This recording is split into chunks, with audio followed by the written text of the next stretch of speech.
Well, it's certainly getting tense in the EFL Championship, isn't it? As we return for Matchweek 40, a full weekend fixture list, as we come into a three-game match week that could be very decisive in all parts of the table. Big battles in the relegation zone, as everyone seems to be winning at the moment, and then big battles for the playoffs where no one wants to win, and for the top three where it is neck and neck. If you're looking forward to that as we preview, predict and give our scores for all 12 matches this weekend, then please do chuck a thumbs up on it. And as always, get your predictions down in the comments below. If you beat or match my overall score across the 12 games, you'll get a shout out in the next recap on Sunday when we return to look ahead to a full midweek in match week 41.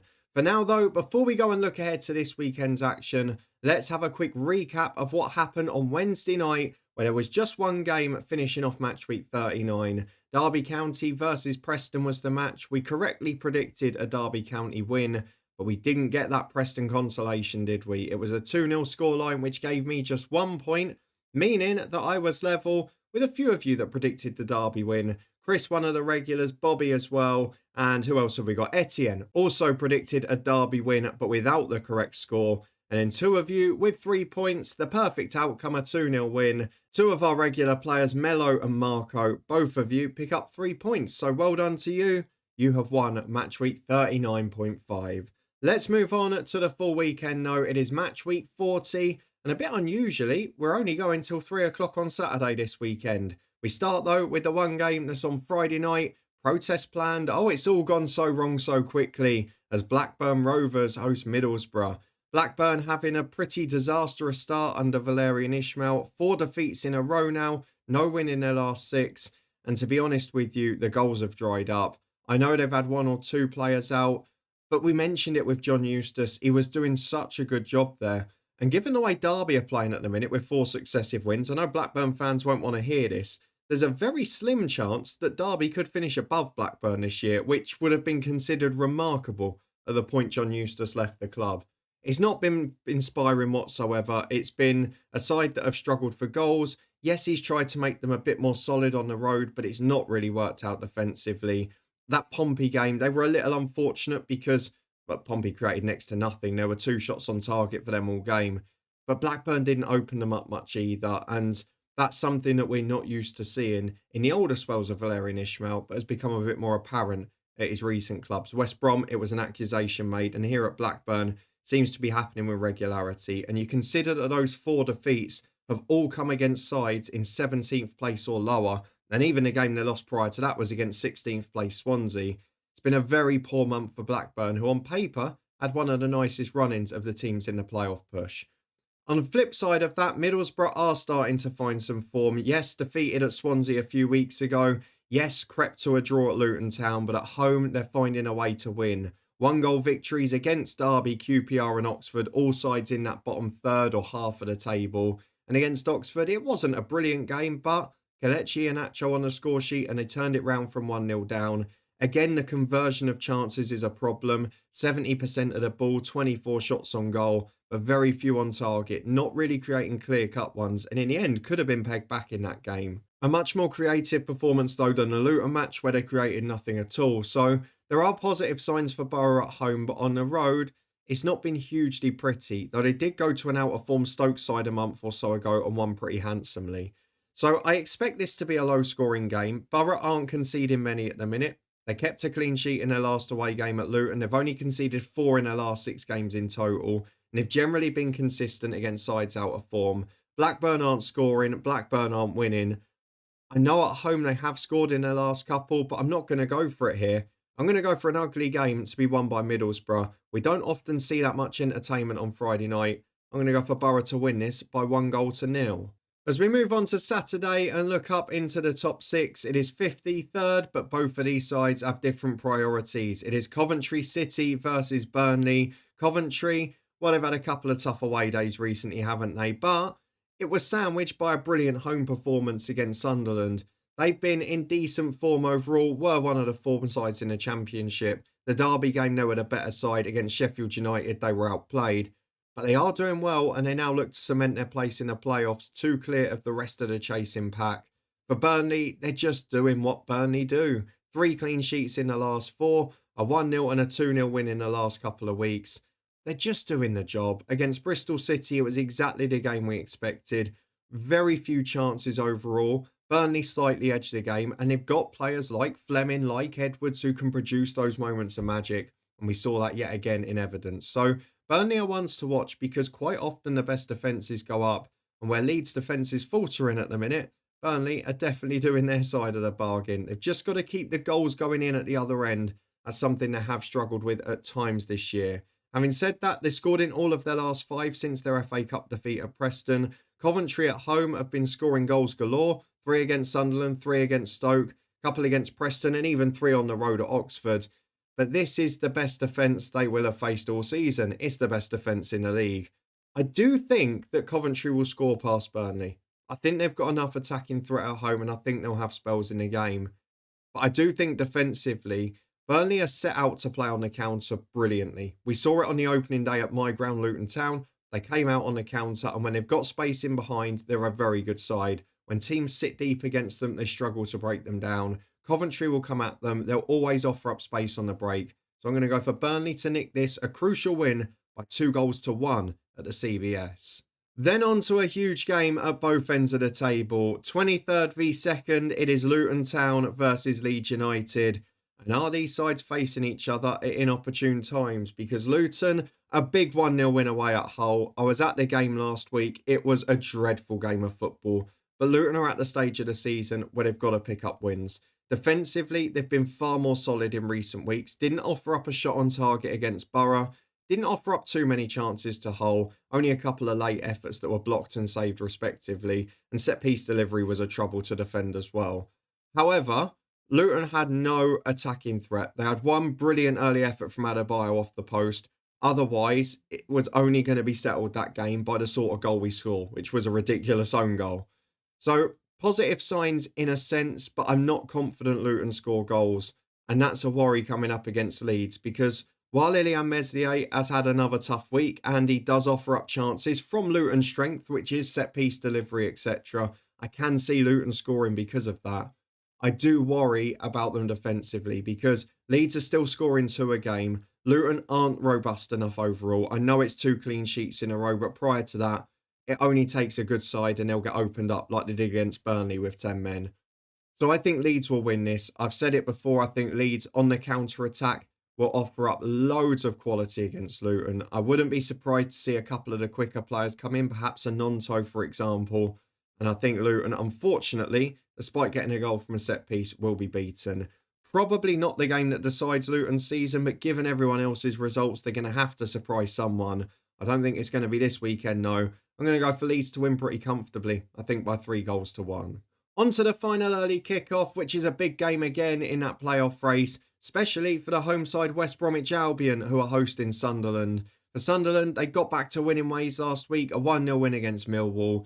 They've not really got anything to play for now. They're 9 off the top 2. They're not going to fall out of the playoffs. In fact, they'll be mathematically there within a week or 2. But a good win nonetheless. Wasn't the greatest game of football, but Sunderland were the better side. And on another day, could have scored 1 or 2 more. So very good signs for them. They need to find their form again before that playoff campaign starts.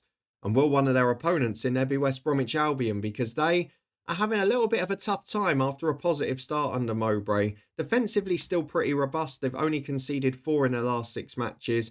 And yes, in that time, they've played Leeds away, Burnley away and Norwich away. But they've not won any of them. And at Norwich, a late 1-0 defeat otherwise would have been a good point for them. But the biggest concern in that game for me is that West Brom were the dominant side for the most part. Had twice the amount of shots, twice the amount on target, more clear-cut chances, more possession. They didn't do enough with it in front of goal, and it's been the accusation of them all year. Are they a side that can ever have a comfortable game? Are they a team that can just go 2 or 3-0 up? They're not. They're always having to fight till the end of matches. They're always having to be disciplined. And in the end, it cost them late on against Norwich City. So it's going to be a big game this for them. It's a more important game for them than Sunderland. But Sunderland haven't been in the worst of form. I know they had a rotten time at Coventry. And I know they had that shock defeat at home to Hull, who seemed to produce their best performances away at the top sides. But otherwise, they've been fairly consistent. So I think I'm going to go with the form book here. West Brom have drawn 3 of their last 5 games 1-1, including against 2 of the top 3. Sunderland drew 1-1 against Preston. They've been in very narrow games other than that, bar the Coventry one. So I'm going to go for the Championship's favourite scoreline and stick a 1-1 draw in for the first time this weekend. Let's move on to the 3 p.m. kickoffs, and it's 8th v 9th in that playoff race. It is Bristol City versus Watford. Watford just struggling to get results at the minute and really struggling to score goals. Since the Luton Derby game, they've scored 2 in 5, including drawing blanks against Stoke, Oxford and Plymouth, all of whom, of course, are in that bottom 7. Against Plymouth at home, a 0-0 draw will be so infuriating for them. But to be honest, they can't really have many complaints. They had a couple of good chances, but they only managed 1 shot on target against a defence that's let in 77 goals this year. And while they were having loads of goals from distance, they were having goals from set pieces, had 14 corners in the end. They didn't really open the team up at will, which most sides have been able to do against Plymouth. So definitely a concern on that front. They're still in the race though, and Bristol City are very much in the same boat. Yes, narrowly beaten away at Burnley, but that's a tough game for anyone at the moment. They were second best. They were a little bit more cautious than I felt they needed to be. But unfortunately, after conceding the early goal, Burnley are a nightmare team to be behind against. Prior to that, they've been one of the form teams in the division. They've been on an unbeaten run. And while they're not winning games comfortably, they're just sort of ticking along and finding a way to nick 1-0s and 2-0 wins. So I'm going to go for the same again. I think Watford have been pretty poor on the road for the most part this year. The goals are drying up at the wrong time. And I think with Bristol City in such good form overall, I have to go for the home side to win. I'm going to go Bristol City by 2-0. And based on my West Brom and Coventry prediction, that should be enough to put them in the top 6 come the end of the weekend. As we move on to another game, this time in the bottom half between Millwall and Portsmouth.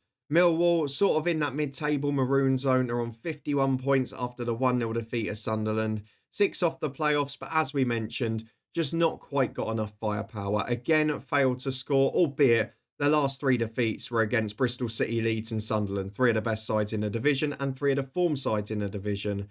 They've won the games they needed to. They've done enough. But we mentioned Alex Neil just needs to get to the summer and try and build a little bit more going forward to add to what is a very solid defence.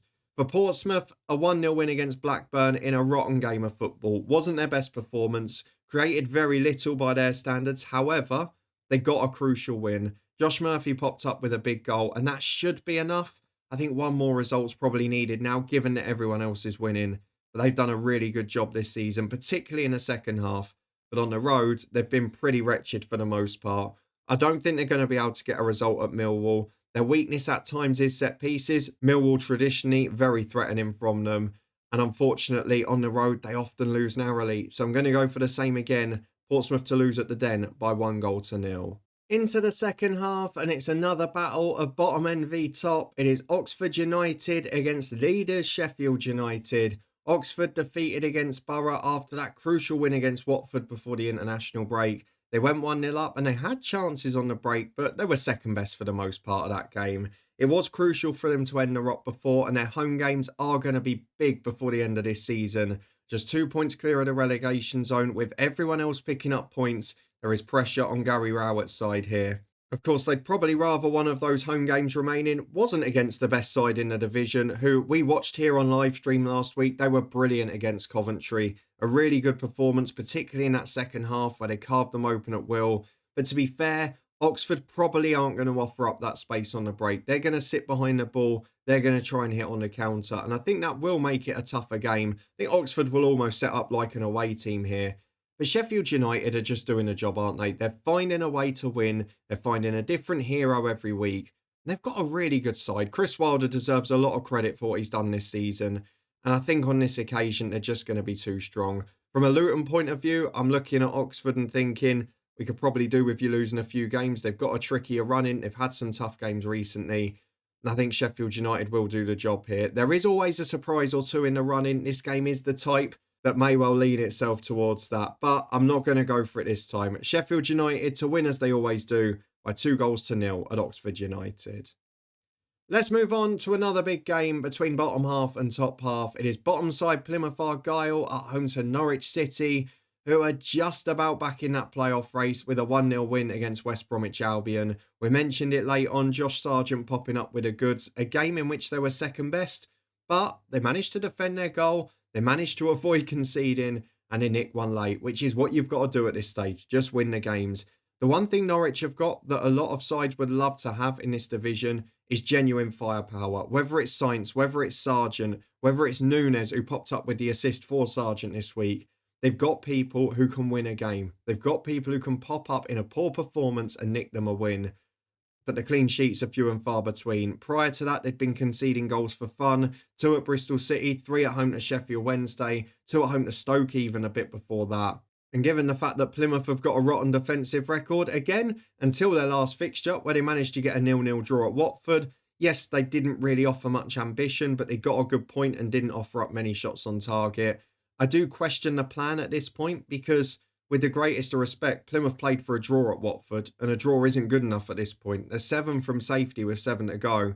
They've got to start winning games, and at the moment, they don't look like doing so.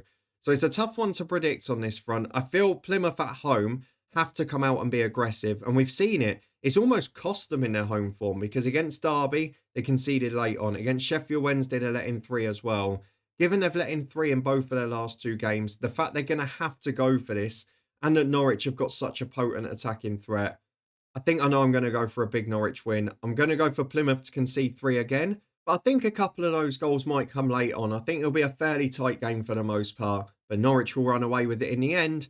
I'm going to go for the second time today, a 3-1 away win, this time for Norwich City. As we move on to a game between a side who featured in midweek, Preston North End against relegation battle in Stoke City. Big win for Stoke at home to QPR. Back-to-back home wins at a crucial point of the season. Yes, they gave up a consolation goal, but it was a decent Stoke performance. Again, not playing with plenty of possession, but hitting at speed on the counter and creating a few chances. So a much better game. And that's 2 decent performances in a row at home. But what can they offer up on the road? Because at Millwall, they offered next to nothing. Against Coventry, where they tried to be more aggressive, they then conceded goals for fun. It's going to be a tough one for them. The good news is, Preston are depleted.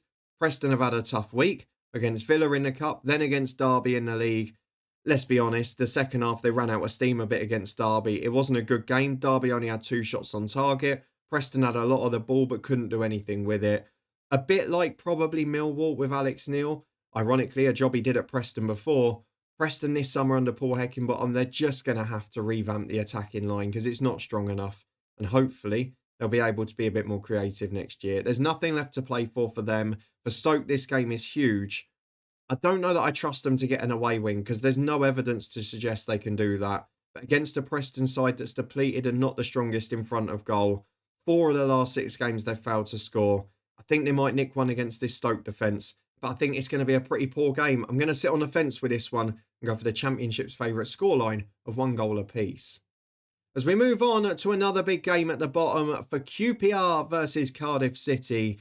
QPR just drifting back towards that relegation zone, only 5 points clear now after hitting awful form. Maybe went to the beach a little bit too early. For Cardiff, they're in 22nd and desperately need a result. They picked up 4 points in their last 2 fixtures against Blackburn and Sheffield Wednesday.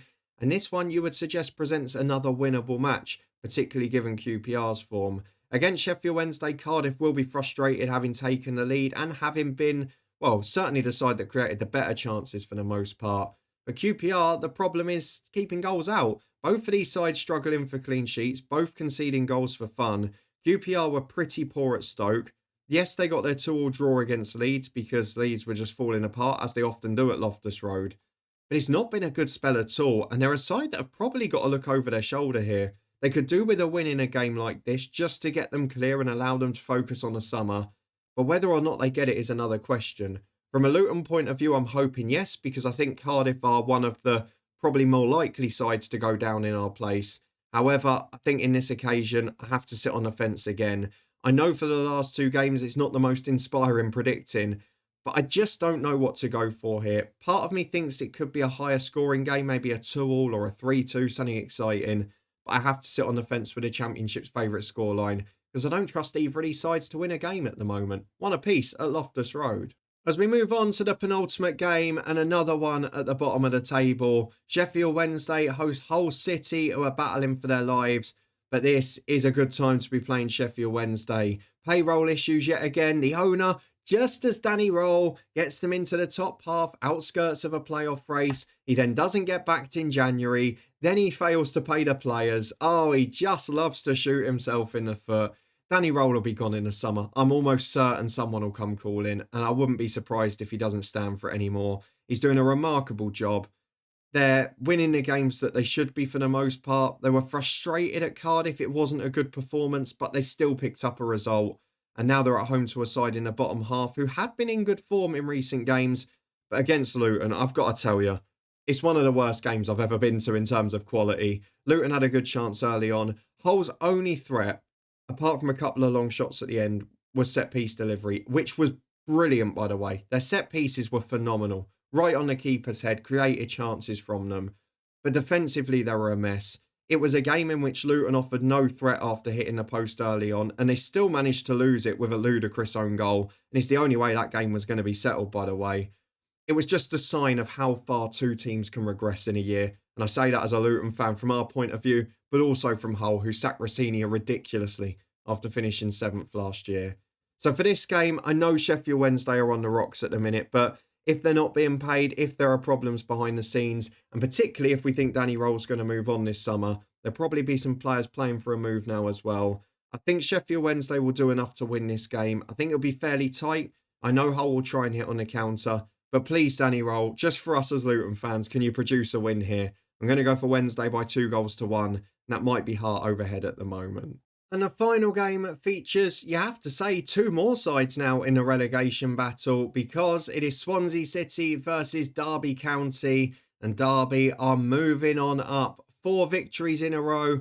John Eustace doing exactly what we predicted in the manager special and taking Derby away from trouble. Really good results and performances. That late win against Plymouth was crucial, and then in midweek against Preston, just did the job. Wasn't a pretty game, wasn't great to watch. Didn't have much of the ball, but created 2 great chances, scored 2 goals, and won the game. We're very solid defensively, giving up next to nothing. Yes, against the depleted Preston, but they're producing really good results. 3 of those 4 wins have come at home. The only away one was against the bottom team in the division, and they're not the best on the road this season, Derby. However, Swansea City are in a bit of trouble. 2 defeats against good sides in Watford and Burnley, struggling for goals.